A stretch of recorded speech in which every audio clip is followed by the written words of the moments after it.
তো এতক্ষণ আমরা বিস্তারিত বাংলাদেশের জাতীয় পতাকা সম্পর্কে জানছিলাম, কিন্তু দেখা গেছে সবগুলো তো ভর্তি পরীক্ষার জন্য উপযোগী না বা মনে রাখা সম্ভবও না, কষ্টকর হয়ে যাবে তোমাদের জন্য। তো এক্ষেত্রে আমি একটু আজকের ক্লাসটির সারমর্ম করে দিই, বা যে তথ্যগুলো খুবই ইম্পর্টেন্ট বা সবার জানা দরকার সেখান থেকে একটু বলে দিই। তো প্রথমে যেটা এখানে শিখতে হয় যে বাংলাদেশের বর্তমান জাতীয় পতাকার নকশাকার কে, এটা হলো পটুয়া কামরুল হাসান।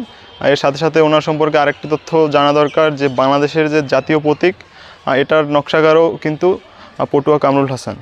তো কামরুল হাসানের পরে এখান থেকে যে তথ্যটা সবার জানা দরকার সেটা হলো যে বাংলার মানচিত্র প্রথম এঁকেছিলেন মেজর জেমস রেনেল।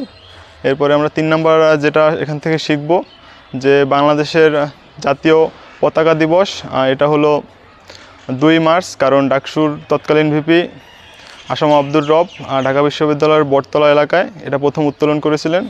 তো তখন থেকেই 2 মার্চ বাংলাদেশের জাতীয় পতাকা দিবস হিসেবে পরিচালিত হয়ে আসছে, প্রচলন হয়ে আসছে। এরপরে যে বিষয়টা আমরা শিখব যে বাংলাদেশের জাতীয় পতাকার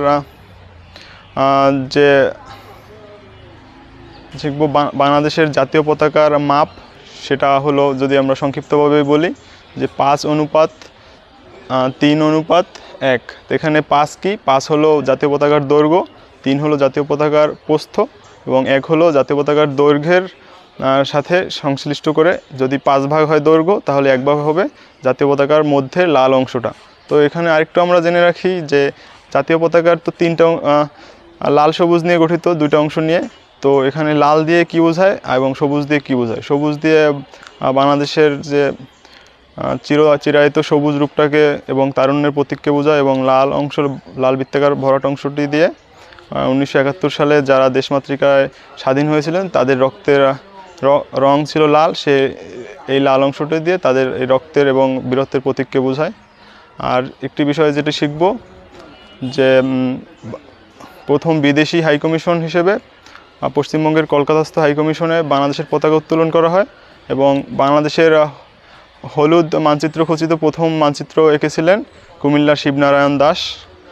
মোটামুটি এইটুক শিখলে আমরা জাতীয় পতাকা থেকে যেভাবে কোশ্চেন আসুক ভর্তি পরীক্ষায় আমরা অ্যান্সার করে আসতে পারবো। তো আজকের ক্লাস আমাদের এইটুকুই ছিল। সকলকে ধন্যবাদ।